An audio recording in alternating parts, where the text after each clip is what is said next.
우리나라가 굉장히 다운돼 있죠. 좀. 그런데 지난 주간에 세계를 놀라게 하는 그런 일이 일어났습니다. 그 기생충이라고 하는 영화가 오스카상을 받은 것도 너무 기대받기라고 하는데 아카데미상을 몇 개나 받았어요? 4개나 받았어요. 그 중에서 제일 뛰어난 상이 작품상이라는데 작품상도 받았습니다. 저는 잘 모르겠어요. 그 영화가 정말 그런 상을 받을 수 있는 것인가. 또 그 상이 그렇게 대단한가 하는 걸 잘 모르겠는데 이게 굉장히 우리가 잠시 업되지 않습니까? 다른 데 같으면 이 업된 기분이 쭉 좀 한동안 갈 거예요. 그런데 이 기생충 영화로 인해서 막 세계를 놀라게 하는 일을 가졌음에도 불구하고 이게 이 기쁨이 잠시 그냥 가고 여전히 코로나19 바이러스로 인한 이 두려움 속에 불안 속에 눌려 있는 것 같습니다. 그렇죠, 여러분. 이게 우리나라뿐만 아니라 온 세계가 그래요. 우리나라보다도 훨씬 의료 체계가 뛰어났다가는 일본이 지금 주체를 못하고 있어요. 이 문제를 가지고 이렇게. 그러니까 이거 보통 일이 아니구나 그런 생각하게 됩니다. 그런 중에 이 신종 코로나19 바이러스가 사람과 사람 사이에 전염될 수 있다고 하는 사실을 처음으로 알린 의사가 있어요. 참 용기 있는 사람입니다. 우리 큰아들보다도 나이가 어리더라고요. 중국 우한에 있는 의사인데 리원양이라고 하는 의사인데 이 사람이 이 사실을 밝히고 세상에 알렸습니다. 그래놓고는 진짜 사람과 사람 사이에 전염될 수 있으니까 자기는 숨었어요가 아니라 이 코로나 바이러스가 창궐하는 그 현장에 가서 치료하다가 이분이 감염이 되었어요. 이분이 돌아가셨습니다. 의사 선생님인데 돌아가셨는데 이분이 마지막에 남긴 그 글이 그 부인을 통해서 알려지기도 하고 다른 사람을 통해서 알려졌는데 이게 그러니까 일종의 이분의 양심선언과 같은 그런 내용이에요. 이게 굉장히 감동을 줍니다. 가슴이 뭉클해요. 저는 이제 지난 주간에 여러 편의 그 글을 제가 받았습니다. 그래서 다른 분에게 우리 장 목사님에게 전달하기도 하고 있는데 이분은 예수를 잘 믿는 신실한 사람입니다. 그래서 그분의 마지막 부분을 보면 이런 얘기가 나와요. 우리가 잘 아는 디모데후서 4장 7절 8절 말씀 뭡니까?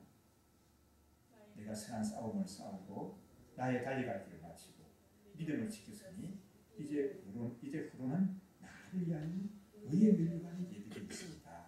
그런 고백이 담겨있는 것을 볼 수가 있어요. 참 멋있는 그 양심선언이다. 저는 아마 이분의 이 선언을 위해서 그분의 그 죽음이 그냥 의사가 최초의 뭘 발견해가지고 세상에 알리고 이렇게 의료 치료를 하다가 돌아가셨더라. 이걸로 끝나지 않으리라고 생각이 돼요. 아마 모르긴 해도 이분이 하나님 미랄이 되어서 이분의 죽음이 아마 인류에 큰 어떤 변화를 가지고 오리라는 그런 좀 예감이 드는 것 같습니다. 제 예감이 맞기를 바라고요. 예감이니까. 자, 우리는 이런 이 리윌리엄 씨와 같은 이런 일종의 양심 선언을 종종 보게 되어집니다. 그렇죠? 누가 양심 선언을 했다. 군대 보안사에 근무하던 이들들이 양심 선언을 했다. 그래가지고 한동안 우리나라가 월급 뒤집어진 적도 있지 않습니까? 그 양심 선언이라는 얘기를 하는데 이 양심 선언이 뭡니까, 여러분? 어떤 중요한 사실에 대해서 나는 알고 있는데 대중 다수가 알고 있지를 못합니다. 대중 다수가 알고 있지 못하는 이 사실을 내가 알리는 거예요. 알림으로 말미암아 내가 인기를 얻고 돈을 벌고 이익을 얻는 것이 아닙니다. 대부분 어떻습니까? 양심선언이라고 하는 것은 다른 사람이 알지 못하는 사실을 내가 알고 있는 사실을 알림으로 말미암아 내가 불이익을 받게 되고 이익을 감수해야 되는 거예요. 그것을 무릅쓰고 공개하는 것입니다. 그것이 양심선언이라 그렇게 말하고 있죠. 우리 사도행전을 돌아가서 보면 우리 사도 바울께서 3번에 걸친 전도 여행을 마치고 예루살렘에 갔습니다. 자, 이 예루살렘에 가는데 많은 분들이 예루살렘에 올라갈 때 잘 가라고 막 환송해 줬습니까? 가지 말라고 말렸습니까? 가지 말라고 말리는 사람들이 너무 많았습니다. 특히 예언의 은사가 있는 사람은 나타나서 몸을 꽁꽁 밥주로 묶고는 당신 그 띠를 가지고 묶고는 이 당신 예루살렘에 가게 되면 이렇게 묶여지게 된다. 잘 가지 못하게 된다. 그래도 가겠느냐? 이 주의 일을 할 수 있는 것이 꼭 예루살렘에만 가는 것뿐만 아니지 않나. 어떻게 복음 전할 때가 얼마나 많이 있는데 왜 하필이면 예루살렘으로 가야 되느냐 이렇게 말렸어요. 그런데 그때 사도 바울이 멋있는 비장의 결심을 고백하는 것을 볼 수가 있죠. 그것이 사도행전 20장 24절입니다. 한번 읽어보실까요? PPT 될 건데요. 나의 발표가 주 예수께 받은 사명 곧 하나님의 은혜의 복음 증거한 일을 마치려면은 나의 생명을 조금도 귀한 것으로 여기지 아니하노라. 자, 예루살렘에서 나를 꼭 묶이는 일이 있고 예루살렘에서 내 목이 단추되어서 달아나는 그런 한이 있다 할지라도 내가 주 예수께 받은 사명 주의 은혜의 복음을 예루살렘에 가서 증거해야 되기 때문에 그 어떤 것이 가로막는다 할지라도 나는 갈 것입니다. 그리고 사도 바울이 갔습니다. 그래서 예루살렘에 가서 어땠습니까? 죽을 고비를 여러 차례 겪죠. 못된 유대인들이 사도 바울을 모함하죠. 또 오해합니다. 그리고 유명을 뒤집어 씌웁니다. 그 제목이 뭡니까? 하나님의 성전을 모독했다. 하나님의 성전을 모독한 사람은 어떻게 하는 거예요? 그냥 돌멩이를 때려 죽이는 거예요. 그게 유대인들의 법입니다. 그런데 하나님께서는 사도 바울이 그런 일을 당하면서 예루살렘에서 최후를 마치게끔 내버려 두지 않으셨습니다. 왜요? 사도 바울은 뭐가 있다고요? 사명이 있어요. 사명이. 그래서 사명이 있는 사람은 아무 데서나 안 죽습니다. 사명이 있는 사람은 위험한 일을 당해도 아무 데서나 안 죽고요. 반드시 하나님이 그 생명을 붙드시고 은혜 가운데 지키시는 그런 크신 은혜의 역사 베풀어 주시는 줄 믿습니다. 사도 바울은 세계 선교를 감당해야 될 예루살렘에서 그 인생이 끝나버리는 게 아니라 그 이후에도 감당해야 될 많은 일들이 있습니다. 그런 사명이 있어요. 그런 미션이 있습니다. 그렇기 때문에 예루살렘에서 사도 바울은 죽으면 안 되는 거예요. 자, 지난 시간에도 말씀드렸는데 주인공은 언제까지 살아남아야 된다고요? 영화가 끝날 때까지. 영화 중간에 주인공이 죽으면 끝면 안 돼요. 주인공은 영화가 끝날 때까지 살아남아야 되는 거예요. 사도 바울은 그런 사명이 있는 겁니다. 그래서 하나님이 로마 군대를 출동을 시켜서 사도 바울을 보호했습니다. 유대인들이 막 죽이려고 하는데 나보고 뭐 맞아 죽는 거예요. 그때 로마 군대를 출동을 시켜서 사도 바울을 보호하시는 거죠. 로마 군대가 어떤 사람들입니까? 복음을 핍박하고 그런데 1등하는 사람들이 아닙니까? 그리고 또 예수님을 십자가 못 박을 때 그 형을 집행한 사람들이 누구예요? 로마 군대들이 아니잖아요. 로마 군대들이 아닙니까? 그런데 이 사람들이 지금 이 시점에 와서는 어떻게 합니까? 사도 바울을 철통같이 보호하고 하는 그런 군대로 쓰임 받는 것을 볼 수가 있습니다. 그래서 이제 그 다음 날이 되었습니다. 이 로마 군대의 보호 아래 사도 바울이 유대인 공회에서 이제 말할 수 있는 그런 기회를 가졌습니다. 그 공회가 어떤 것인가 하면은 정확하게 말하면 사내들인 공회라고 볼 수가 있어요. 사내들인 공회라 하는데 거기서 사도 바울이 일종의 양심 선언을 하게 되죠. 그걸로 이제 양심 선언하는 걸로 말씀이 시작이 되는데 1절의 내용입니다. 오늘 1절 말씀 한번 읽어보실까요?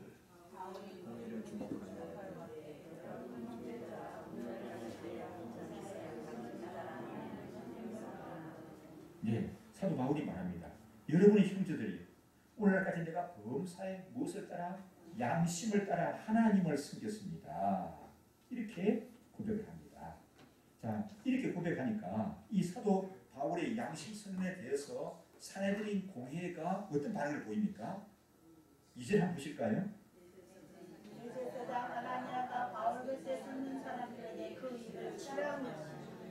예, 이 그 사내들인 공회의 의장이 대제사장인데 그분의 성함이 나와 있죠. 뭐라고 나와 있습니까? 아나니아라고 하는 대제사장이 하는 말이 사도 바울이 내가 양심을 따라서 하나님을 섬겨왔습니다. 말이 끝나자마자 말합니까? 저 입을 쳐라.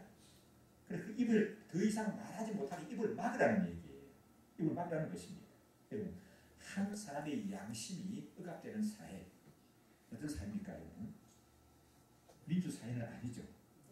좋은 사회, 살기 좋은 세상은 아니죠. 뭐 독재의 권력이 있고 억압이 있는 그런 곳이라고 생각이 되었습니다. 자, 이 사내들인 공회는 어떻게 구성이 되는가 하면 유대인들 지도자들이 70명이 모인 회의체입니다. 유대인들 최고의 의사 그런 결정 기구인데 여기 보면은 대제사장이 주재하게 되고요.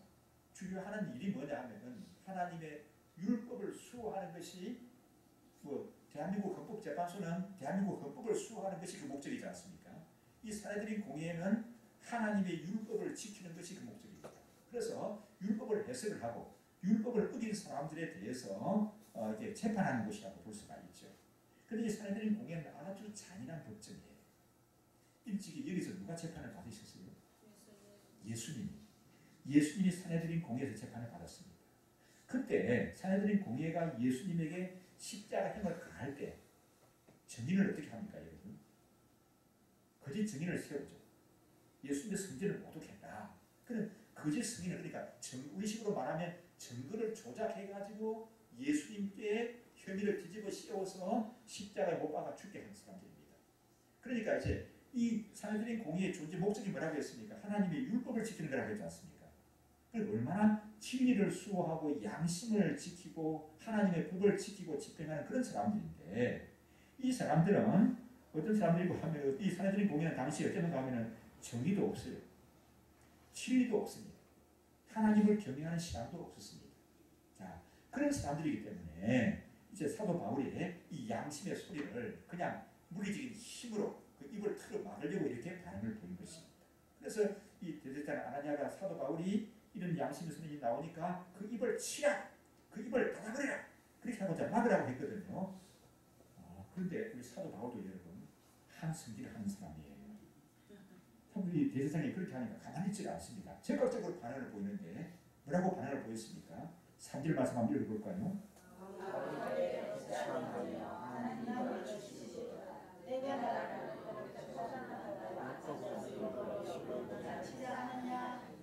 하는 말이 뭔가 이 회칠한 담이여, 하나님이 너를 치실 것이다. 내가 율법으로 판단한다고 하면서 어떤 얘기도 들어보지도 않고 정의도 세우지 않고 율법을 어기면서 나를 치라고 하느냐. 이 회칠한 담이요. 회칠한 담이 뭐죠? 회가 뭡니까? 해가 이거 무슨 색깔이에요? 하얀 색깔이에요. 백가루 얘기 안 했습니까? 그 집에 벽에 이렇게 바르잖아요. 이 담에, 길가에 있는 담에다가 회칠을 하고 받아 넣으면 그 담이 어떻게 보입니까? 아주 깨끗하고 보여요. 근데 그 안에는 뭐 어떻게 되어 있든지 간에 뭐 썩은 것이 있고 뭐 뱀이 들어있고 쥐가 들어있든지 간에 하여튼 담을 이렇게 쫙 회칠을 해다 놓으면 깨끗하게 보이는 거죠. 그러니까 이게 속에는 온갖 더러운 것이 있지만 겉은 화려하고 아주 거룩하고 인자하게 포장을 했다는 겁니다. 그래서 이제 회칠한 담과 같다. 우리 예수님께서는 뭐라고 말씀하시던가요? 이 유대인 지도자들을 책망하실 때 회칠한 무덤이다. 무덤도 여보 그 속에는 얼마나 혐오스러운 것이 들어있는지 모릅니다. 그러는데 이 무덤도 해를 가지고 햇가루를 가지고 쫙 떼고 너무 깨끗하고 하얗지 않습니까? 그러니까 이 속이 다르고 겉이 다르다는 거예요. 우리가 여러분 누군가를 사람을 얘기할 때 참 무슨 말이 있죠? 그 사람 그 다르고 속 다르다. 그리고 그 사람에 대한 평가가 여러분 사돈으로 소개받았어요. 그래서 누가 하는 얘기가 그 사람 그 집안이요. 그 사람들 속 다르고 그 다른 사람입니다. 그런데 혼자를 추진하겠습니까? 여러분? 그 얘기 듣고는 정이 다 떨어지죠. 무슨 말이에요? 그 다르고 속 다르다는 것이 이 회칠한 담이라는 게 그렇다는 거예요. 회칠한 무덤이라는 게 그렇다는 거거든요. 자, 사도 바울이 그렇게 얘기를 했습니다. 하나님이 너를 치실 것이다. 사도 바울의 이 선언은 아주 무서운 예언이 되어버렸습니다. 성경에는 이 아나니아에 대한 기록이 없는데 전해져 오는 그 기록에 의하면 이 하나님께서 이 사악한 아나니아 대제사장을 벌하신 거예요. 어떻게 벌하시는가 하면 AD 66년경에 이스라엘 나라가 유대인들이 로마에 대해서 반항하는 그런 대저항 운동을 일으키게 됩니다. 대반란이 일어나는 거예요. 대반란이 일어나니까 이 아나니아는 유대인이고 산헤드린 공의의 의장이고 대제사장이지만 어떤 일을 했는가 하면은 친로마식. 그러니까 우리나라 식으로 말하면 뭡니까? 친일파 중에서도 우리나라 사람을 아주 억압하는 그 고등계 순사보다도 더 나쁜 이런 사람이란 말이에요. 그러니까 친로마 사람이란 말이에요. 그러니까 반란을 일으킨 유대인들이 그걸 가만 두겠습니까? 누구부터 잡으려고 하겠어요? 이 대제사장 아나니아부터 잡으려고 하지 않습니까? 그러니까 아나니아가 막 급하게 도망을 가는데 헤롯궁에 가서 숨었습니다. 헤롯궁에 가서 숨었는데 궁도 막 뒤적인 입장이 되니까 하수도로 들어갔다는 거죠. 하수도로 들어가서 숨어 있는데 유대인 게릴라들이 발견을 하고 끄집어내서 처참하게 죽였다고 합니다. 그러니까 이제 사도 바울이 말하죠. 뭐라고 말합니까? 하나님께서 너를 치실 것이다. 하나님께서 너를 치실 것이다 하는데 이 사도 바울의 예언이 그대로 들어맞았습니다. 자, 그래서 이 사도 아나니아는 그런 책을 맡았다고 전해져 오거든요. 그런데 사도 바울이 자, 이 해치란 밤이요. 너가 하나님을 얘기하면서 어떻게 이렇게 내 얘기를 들어보지도 않고 치라고 하느냐. 하나님이 너를 치실 것이다. 이렇게 하니까 옆에 있는 사람들이 뭐라고 얘기했습니까? 반응을 보이죠. 누군가가 이렇게 말합니다. 뭐라고 했나요? 하나님의 대제사장을 내가 욕하느냐. 그렇게 말하죠. 거기에 대해서 사도 바울은 뭐라고 대답합니까? 그분이 대제사장이에요? 내가 그 대제사장인 줄 몰랐습니다. 그런 얘기를 하는 겁니다. 자, 왜 몰랐을까? 여기에 대해서 성경의 해석들이 여러 가지가 있는데 왜 몰랐을까? 사도 바울이 원래 예루살렘에서 활동을 했지만 예수님을 영접한 이후에 자기 고향에 가서 있다가 또 1차, 2차, 3차 터키, 마게도니아, 그리스까지 그때 3번에 걸쳐서 여행을 했지 않습니까? 여러 해 동안 예루살렘을 떠나 있었습니다. 그렇기 때문에 대제사장이 누가 되고 바뀌는지 이거는 요즘같이 카톡이 있으면 금방 알아볼 건데 알아보기 어렵잖아요. 그래서 몰랐을 것이라는 얘기도 있고 그 다음에 이 사도 바울의 신체적인 좀 결함이 있어요. 어느 부분입니까? 눈이 안질이 좋지 않아요. 눈이 잘 어두워가지고 나중에 그 감옥에서 옥중 서신을 쓸 때는 다른 사람이 써주고 막 그랬거든요. 이렇게 친필로 못 쓰고. 그러다 보니까 눈이 어두워가지고 침침해가지고 대상을 알아보지 못했을 것이다. 그런 얘기도 있고 또 한 해석은 이런 게 있습니다. 사도 바울이 알고 있으면서도 대제사장이면 이런 얘기를 할 수가 없다는 거예요. 어떻게 대제사장의 자리에 있는 사람이 이런 얘기를 할 수 있냐 말이에요. 그 대제사장도 아니다. 그런 측면에서 한 얘기다. 그런 해석도 있습니다. 그런 정도는 참고적으로 아시고요. 그리고 자 6절 이하에 보면은 사도 바울은 대제사장 아나니아하고 논쟁하는 게 목적이 아닙니다. 사도 바울은 어디를 가든지 뭘 하기를 원하는 사람입니까? 예수의 복음을 전하기를 원하는 사람입니다. 지금 유대인들이 잔뜩 모여있지 않습니까? 이 복음을 전할 수 있는 얼마나 좋은 기회예요. 복음을 전할 수 있는 좋은 기회입니까? 그래서 사도 바울이 6절에 얘기합니다. 한번 읽어보실까요?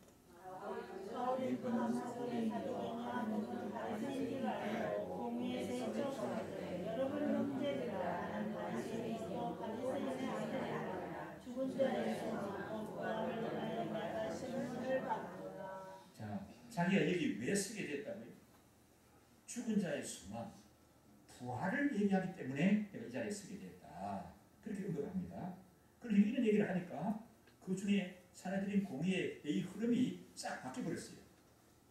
바울이 이 얘기가 6절에 얘기가 있잖아. 자, 왜 바뀌었는가 하면은 사내들인 공의의 구성원이 주류를 이루는 것이 사두개파예요. 또 하나는 어떤 파입니까? 바리새파입니다. 이 사람들 바리새파나 사두개인들은 유대인의 지도 계층인데 이 사람들의 신앙관이 달라요. 또 세계관이 다릅니다. 그러니까 만나면 싸우는 거예요. 만나면 다투는 겁니다. 그런데 이제 사두개파는 어떤 사람들이고 하면 굉장히 현실적인 사람, 현실. 천국 이런 거 생각 없고 이 땅에서 잘 먹고 잘 살면 된다는 겁니다. 부귀영화를 누리면 된다는 겁니다. 그리고 인간의 의지를 소중히 여기는 겁니다. 로마 정부의 아부예요. 그리고 상당히 그 권력을 가지고 있는 귀족, 권력 부유한 부유층입니다. 내세에 대한 소망이 없고 죽은 자의 부활도 안 믿고 천국의 존재도 안 믿고 영의 존재도 안 믿고 천사의 존재도 안 믿는 사람들입니다. 그런데 반면에 바리새인들은 어떤 사람들인가 하게 되면 영혼이 있다는 것을 믿어요. 영혼. 사람이 죽는 걸로 끝나는 게 아니다. 이 세상에 있는 걸로 끝나는 게 아니라 영혼이 존재한다는 걸 믿습니다. 그리고 육체의 부활도 믿습니다. 천사가 있고 영도 존재한다는 것을 믿습니다. 그리고 말씀이 구약 말씀이 모세 오경뿐만 아니라 시편이나 선지서들도 하나님의 말씀이라는 것을 믿고 있어요. 여러분 사두개파에 속하겠습니까? 바리새파에 속하겠습니까? 이 두 가지 중에 하나를 선택해야 된다면 어디를 선택하는 게 맞죠? 그래도 바리새인이 좀 맞죠. 그럼에도 불구하고 이 바리새인들이 이런 교리를 가지고 신앙관을 가지고 있는데도 불구하고 왜 예수님이 이 땅에 계실 때는 그렇게 혼났을까요? 예수님이 이 바리새인들을 책망할 때마다 하는 말이 무엇입니까? 너희가 위선적이다. 너희가 속다고 그딴 사람들이다. 그래서 이제 예수님께 책망을 받았던 것을 볼 수가 있습니다. 자, 그래서 이 그리고 이 대제사장은 어디에 속했는가 하게 되면 대제사장은 어디에 속했을까요? 사두개파에 속한 사람이에요. 사두개파가 정치적인 실세였습니다. 자, 이렇게 되는데 사도 바울이 지금 뭘 얘기합니까? 내가 여기 쓰게 된 것은 죽은 자의 부활에 대해서 말하기 때문이다. 이렇게 얘기하니까 바리새파에 속한 사람들이 사도 바울처럼 죽이라 하다가 부활? 이게 싹 태도가 달라집니다. 그럼 이 사람은 부활을 믿는 사람이란 말이냐? 내세를 믿는 사람이란 말이냐? 내가 거기다가 또 결정적으로 바리새파의 한심을 사는 얘기가 사도 바울이 했죠. 이렇게 보니까 뭐라고 말하던가요? 나는 무슨 일이고? 바리새인이고 또 바리새인으로 끝이는 게 어떻다고요? 나는 바리새인의 아들이다. 나는 바리새인입니다. 이 얘기도 굉장히 바리새인들에게 호감을 받을 얘기인데 거기서 그치는 게 아니라 뭐라고요? 바리새인의 아들이라. 그러니까 우리는 조상적부터 바리새인이었다. 그러니까 이 바리새인들이 적극적으로 누구를? 사도 바울을 편들고 나오는 거예요. 사두개파는 또 아니라는 거죠. 그러다 보니까 싸움이 일어났습니다. 큰 싸움이 사두개파와 바리새인에게 일어났거든요. 가만 보니까 내버려 두게 되면 어떻게 될까? 그들 사두개파와 바리새인의 싸움을 통해 사도 바울이 갈갈이 찌게 될 것 같아요. 그때 이제 뭐 그렇게 거기서 사도 바울은 죽으면 순교하는 것이지만 거기서 순교하면 됩니까? 돼요? 순교를 아무 데서나 하면 됩니까? 아무 데서나 순교하는 게 아니에요. 순교하는 자리가 있지, 이렇게 때가 있는 거고. 그래서 하나님이 또 로마 군대를 출동을 시켜가지고 막지 않습니까? 그래서 그 사람들을 제재하고 군대가 출동을 해가지고 그 병력 안으로 사도 바울을 데리고 가게 했습니다. 사도 바울은 이제 어디에 갇혔습니까?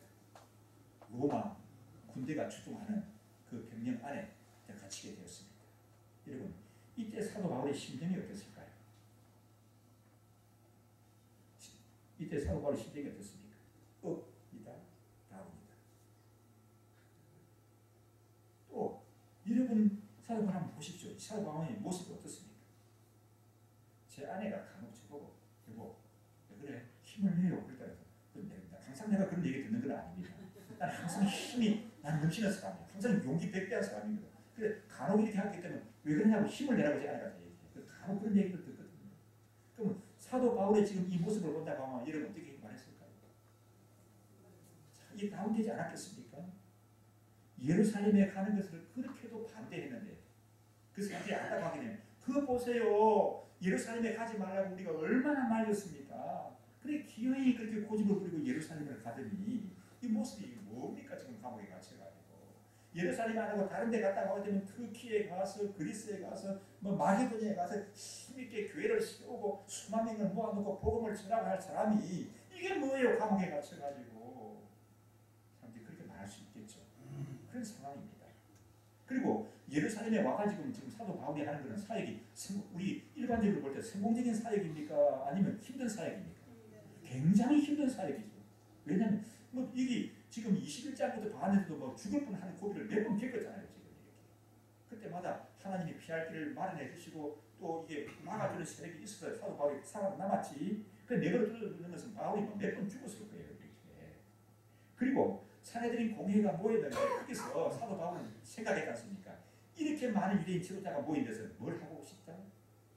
복음을 하고 싶단 말입니다. 그 복음을 예수의 복음을 힘있게 전했다고 하게 되면은 사도 바울이 뭐 그때 듣든지 아니 듣든지 전했다고 하게 되면 사도 바울은 용기 백배했을 것입니다. 그런데 복음을 예수의 부활을 외쳐보지도 못하고 그냥 중단해버리고 말았습니다. 사도 바울은 어디로 가든지 간에 복음을 힘있게 전하는데 바빠야 힘이 나는 사람이에요. 바빠야 힘이 나는 사람이에요. 그 말이 이해가 되십니까, 여러분? 바빠야 돼요. 바빠야. 그래야 힘이 납니다. 제가 이제 머리가 참 단장이 됐죠, 그죠? 어제 이발을 하러 왔어요. 이발소가 여러 군데가 있는데 제가 이발사님이 사장님이 70대 중반이 넘었어요. 손도 좀 이렇게 올리신 것 같고 그것도 불편해요. 그래서 저는 그게 가는 이유가 나도 이렇게 가야 이 이발소가 유지되지 않거든요. 그런 마음이 제가 있어요. 그래도 괜찮은 사람입니까? 자, 그러면서 생각이 듭니다. 이 부인도 연세가 많아가지고 머리도 감겨주고 면도도 하고 그러신 것 같은데 근데 뭐 생각이 되나? 그래가지고 물어봤습니다. 사장님 오늘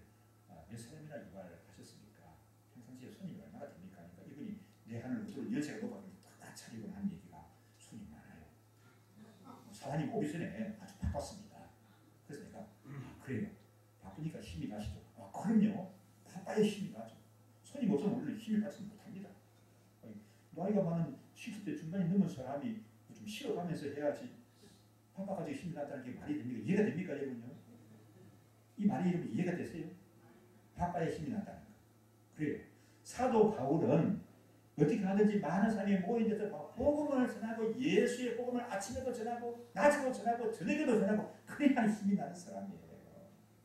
그래서 이제 귀에다 씹어가지고 예루살렘 공회가 모여서 착 전하려고 하는데 대제사장이 막더니 많은 또 이렇게 막 소동이 일어나가지고 말씀 전하는 게 막 중단이 되고 말았습니다.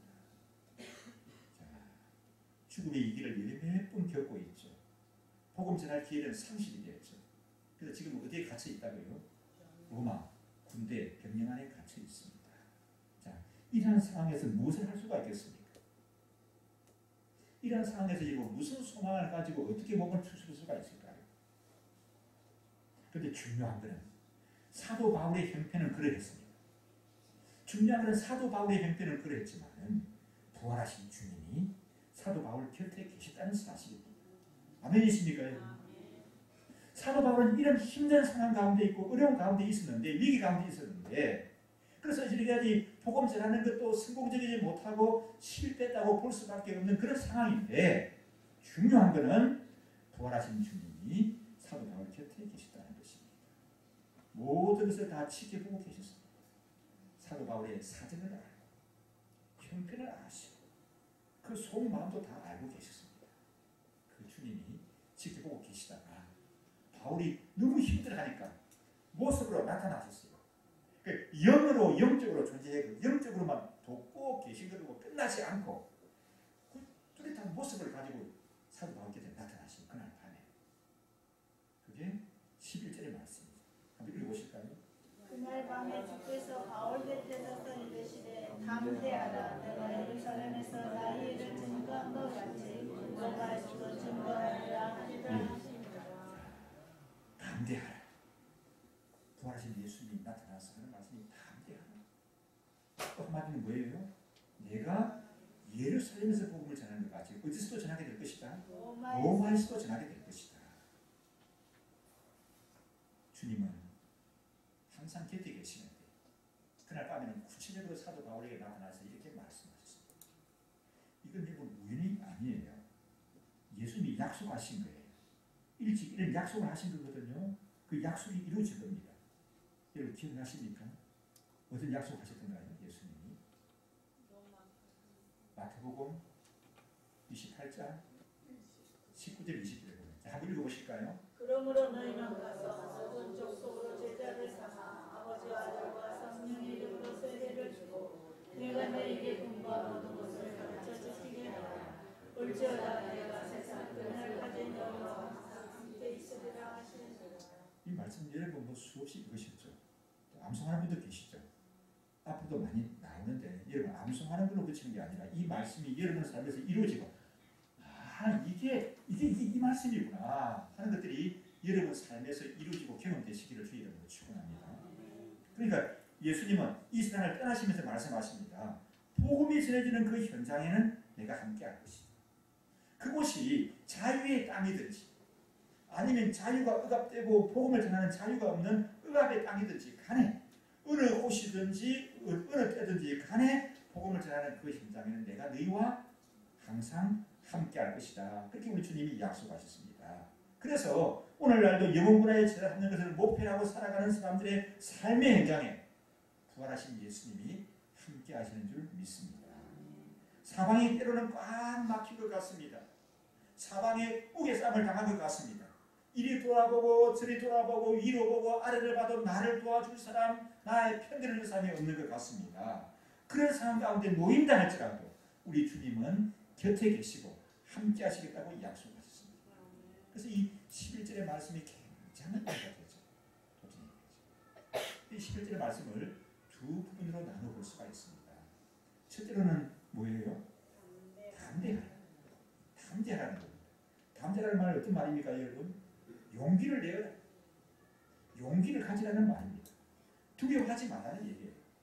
성경에 보면은 이 헬라어로 된 성경에 보면은 이런 말씀이 나오는데 이건 내가 직접 조사한 건 아니고요. 두려워하지 말고 담대하라.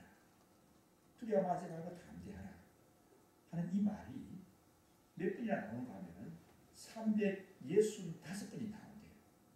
그럼 이것을 연구한 목사님이 그렇게 얘기합니다. 재밌게 해석해요. 왜 하필이면 300번도 아니고 365번이 나올까? 그 이유가 뭐죠? 예, 1년에 365일이니까 매일매일 담대하라. 하루하루 살아가면서도 근심되는 일이 있고 걱정되는 일이 있지만은 염려하지 말고 시기에 빠지지 말고 담대하라. 그래서 365번이 기록되어 있다. 참 훌륭한 해석이다. 저는 그렇게 동의하고 싶습니다. 예수님께서는 우리의 이루자이시죠. 부활하신 이후에도 이루하시는 것뿐만 아니라 이 땅에 계실 때 보면은 예수님은 연약한 사람을 찾아오셔서 이루하는 것이 예수님의 특기예요. 예수님의 주특기가 뭡니까? 연약한 사람에게 힘을 실어주는 거예요. 병든 사람을 치료하는 거예요. 그래서 이 시대에 빠진 사람을 담대하게 세워주시는 것이 예수님의 특기였습니다. 그런데 성경에서 찾아볼 수가 있는데 마태복음 한번 보시면요. 마태복음 9장 2절의 말씀입니다. 함께 읽어보실까요? 심산에 넣은 중풍병자를 사람들이 데리고 예수께서 자기의 믿음을 보시고 중풍병자에게 이르시되 소자야 안심하라 내 죄사함을 받았느니라. 안심하라 내니 네 재산을 받았느니라. 어떤 병입니까? 중풍병에 걸려가지고 어떤 상태가 심한지 이게 반신불수 정도가 아니라 다리가 마비되고 얼굴이 마비되는 그런 게 아니라 전신불수가 되었어요. 누워서 지내는 사람입니다. 이런 불쌍한 사람들을 4명의 친구가 들것에다가 메고 예수님께 왔죠. 근데 예수님 하시는 말씀이 뭐예요? 안심하라. 네 죄사함을 받았느냐. 그래서 어떻게 됐죠? 나았어 나갔습니다. 그 다음에 이 마태복음 9장 22절 말씀입니다. 함께 읽습니다.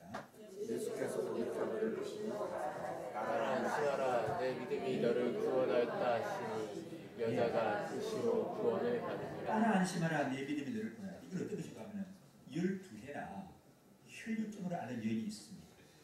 이 사람은 피를 맨날 쏟는 거예요. 피를 쏟으니까 이걸 참 불결하고 피증 마르고 혈색도 안 좋고 거기다가 냄새도 나는 거예요. 그래서 사람들이 이 불결한 거에 피를 쏟는 사람들과 가까이 하면 안 됩니다. 요즘 코로나 바이러스 난 사람 격리해야 되잖아요. 그래서 이 혈증을 앓는 사람은 다니면 안 돼. 부정타 만지면 안 돼. 혈증을 앓았던 사람이 컵을 가지고 물을 또 마시다가 하면 그 컵 손 안 됩니다.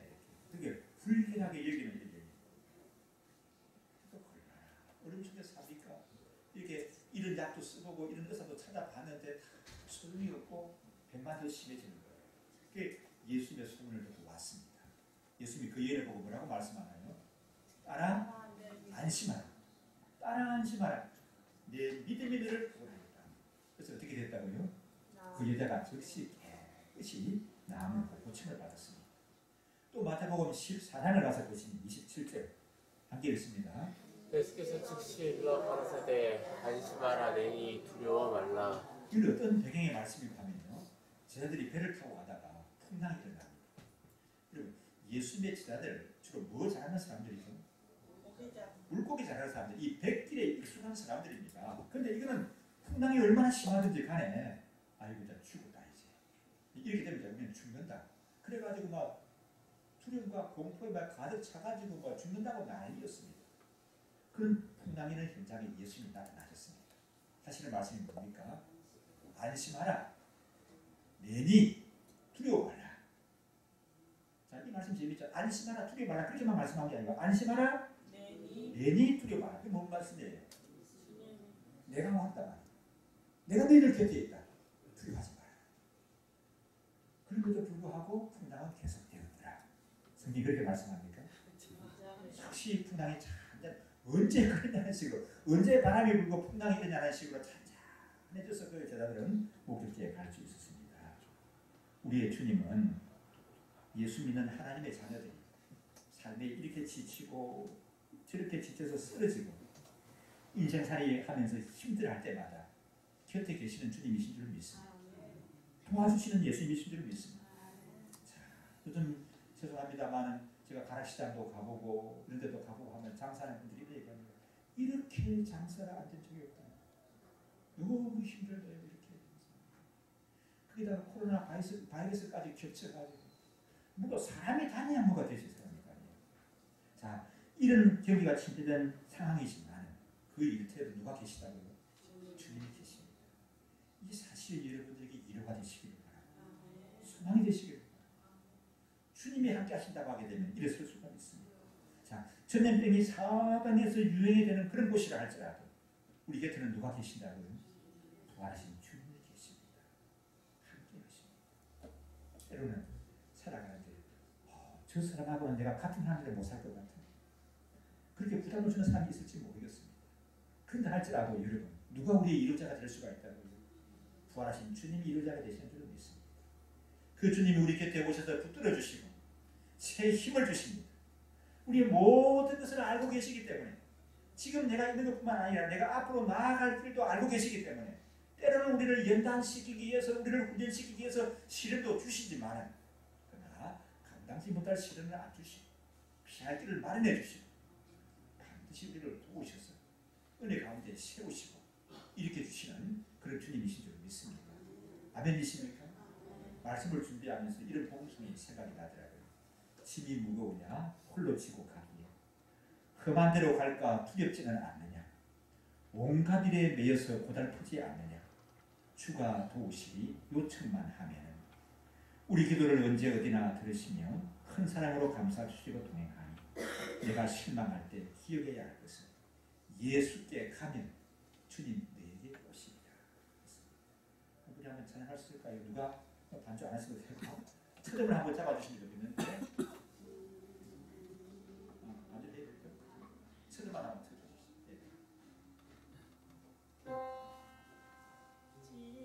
짐이 무거우냐 홀로 지고 가기에 험한 데로 갈까 두렵지는 않느냐 온갖 일에 매여 고달프지 않느냐 주가 도우시 요청만 하며 우리 기도를 언제 어디나 들으시며 큰 사랑으로 감싸 주시고 동행하니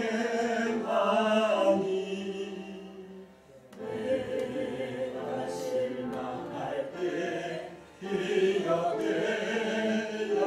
할 것은 예수께 가며 주 내게 오시나. 침체에 빠져 있습니다. 사람들이 그렇게 말리는데 예루살렘에 굳이 뿌리고 가더니만 뭐 하고 있는 겁니까? 그렇게 사람들이 말할 수밖에 없는 상황이었습니다. 그런 사도 바울에게 밤에 우리 부활하신 주님이 나타나셨습니다. 그래서 뭐라고 말씀하셨다고요? 담대하라. 담대하라. 왜 담대할 수 있어요? 주님이 계시잖아요. 알아. 내가 너희 곁에 있지 않느냐. 담대하라. 그렇게 말씀했습니다. 그리고요 또 한마디 말씀을 주시는데 그게 뭡니까 여러분?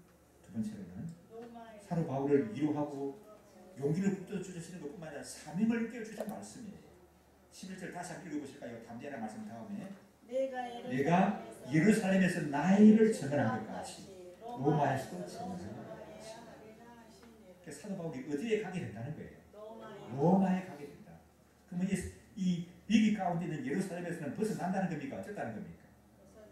지금 이제 죽을 얘기가 있어요. 사방에서 유대인들이 죽이려고 벼르고 있습니다. 여기서 벗어납니까? 못 벗어납니까? 어떻게 벗어나죠? 예수 말씀하자면 로마에 내가 가게 될 것이다. 그 얘기에서는 충분히 벗어난다는 얘기거든요. 사도 바울은 평상시에 로마에서 복음 전하기를 많이 원했습니다. 그런데 예루살렘에서 당한 일을 보니까 거기서 사도 바울의 인생의 사명이 끝나버리는 것 같고 그냥 주저앉을 수밖에 없는 그런 상황인 줄 알았습니다. 그런데 부활하신 예수님이 그 곁에 오셔서 내가 이 예루살렘에서 복음을 전할 것 같이 로마에서 복음을 전하게 될 것이다. 이 말이 어땠을까요? 이 말씀이 힘이 되었겠습니까? 큰 힘이 되었죠. 용기가 되었을까요? 큰 용기가 되었을 것입니다. 결국은 내가 로마에 가서 복음을 전하게 될 것이다. 주의 말씀에 대한 확신을 가지고 나갔습니다. 그러니까 지금 예루살렘에서 어려움을 겪고 있지만 이거는 종착지가 아니라 뭐예요? 자주 얘기합니다만 이거는 터널이 아니라 뭐예요? 터널이 동굴이 아니고 터널입니다. 터널하고 동굴하고 차이가 뭐죠? 동굴에 막혀서 끝나는 거예요. 들어가면. 터널은 어떤 겁니까? 출구가 있으면 입구가 있으면 나중에 출구가 있는 것이 터널이죠. 그러니까 이제 이거는 지나가는 터널과 같은 거다. 이 예루살렘에서의 고난은 그러면서 이겨낼 수가 있는 거죠. 자, 우리 결혼을 앞두고 있는 청춘 남녀가 있다고 하십시다. 너무 좋은데 양가 부모님들이 그렇게 반대를 해요. 그런데 반드시 결혼한다고 하는 그런 확신이 있으면 그 반대를 이겨낼 수가 있습니까? 그래도 못 이겨요? 이겨낼 수가 있지. 반드시 결혼한다는 확신이 있으니까 양가 부모님을 설득할 수가 없고 이겨낼 수가 있지 않습니까? 요즘 여러분 뭐 사람들이 각계각층이 다 힘듭니다. 근데 많이 힘든 게 어떤 거 하면 우리 수험생들인 것 같아. 이게 입학하고 학교 시험 봐가지고 입학하는 게 얼마나 힘들지 몰라요. 참 힘이 들어요. 그리고 고달프고 이렇게. 그렇지만 반드시 합격한다고 하는 그런 보장을 받게 되면 그 수험 기간을 스트레스를 받지 않고 이겨낼 수가 있는 거죠. 질병으로 고생하는 사람에게도 그렇습니다. 이 질병으로 이것으로 내 인생이 끝나는 거 아닌가 생각하게 되면 두려움에서 벗어나지 못하는 거예요. 그런데 의사 선생님한테 가니까 하는 말씀이 이때까지 이 병으로 죽은 사람은 한 사람도 없어요. 좀 고생하면 낫습니다. 이렇게 해주면 그 다음부터는 아파요? 안 아파요? 안 아프다니까요. 왜? 낫는다고 하는 확신이 있기 때문에. 혹시 여러분 질병의 진단을 받았는데 의사가 그런 얘기 안 해줬다고 해도 낙심하지 마십시오. 왜냐하면 세상의 의사보다도 우리는 더 큰 의사가 계십니다. 아멘이십니까? 그분이 누구신데요? 우리 예수님이십니다. 예수는 대의사예요. 우리의 병을 고치시고. 대의사는 사람의 병만 고치시는 것이 아니에요. 집안도 고치시고 인간도 고치시고 인간도 고치시고 또 뭐도 고치십니까? 나라도 고치시는 거예요. 국가도 고치시는 분이 있습니다. 그분을 우리가 바라봐야 할 점이 있습니다. 그래서 사명이 있는 사람은 주저앉지 않고 넉넉히 이기게 되고 반드시 이기게 되는 줄을 믿습니다. 사도 바울이 로마에 가서 분명히 복음을 전할 수 있을 것이다. 부활하신 예수님이 말씀하셨습니다. 이 말씀이 위기에 빠져있고 시리에 빠져있고 자질에 빠져있는 사도 바울에게 큰 위로가 되고 소망이 되었을 줄 믿습니다. 사랑하는 여러분, 사도 바울에게 찾아오셔서 담대하라고 말씀하시면서 소명을 일깨우신 그런 부활의 주님, 내가 믿고 의지하는 우리 주님이신 줄 믿습니다. 그 주님 의지하고 그 주님 바라보고 그 주님과 함께 늘 승리하는 그런 저희들을 되셔야 줄 믿습니다. 우리 한번 마음을 모아서 기도하십시오. 하나님 아버지, 참 우리는 너무 혼란하고 요란하고 또 위험스러운 그런 이 시대를 살아가고 있습니다. 아버지 하나님, 그러나 우리의 소망이 주께 있음을 알게 하시고 늘 담대하라. 내가 너 곁에 계시다고, 너 곁에 있다고 말씀하시는 그 주님 붙들고 이루함을 받는 그런 저희들 되게 하여 주옵소서. 그리고 주님이 주신 소명의 깨우침을 받고 나아가는 그런 저희들 되게 하여 주옵소서. 함께 우리 합심해서 기도하겠습니다.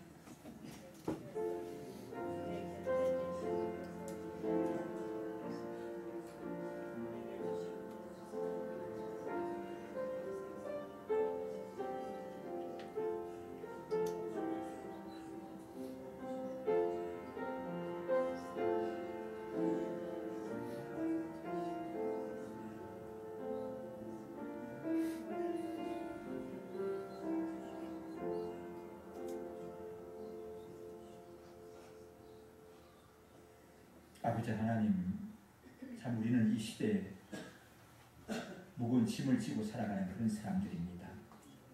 눌리기도 하고 두렵기도 하고 또 고달프기도 한데, 그러나 우리가 낙심하지 않는 것은 예수님을 구세로 믿는 사람들, 예수님의 충성된 증인된 삶을 살기를 원하는 사람들에게는 늘 함께 하신다고 약속하셨습니다.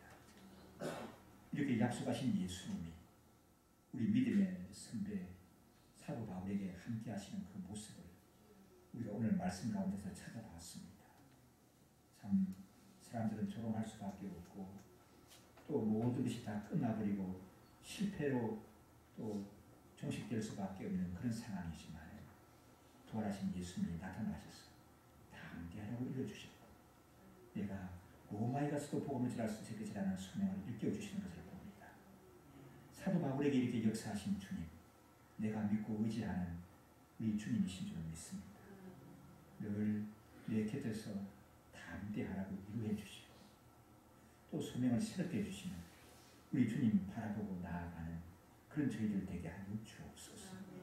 그래서 주님의 도우심을 요청만 하면 우리 기도를 언제 어디나 들으시는 주께서 큰 사랑으로 감싸주시고 동행해 주신다고 약속하셨습니다. 늘 우리 주님 바라보게 하여 주옵소서.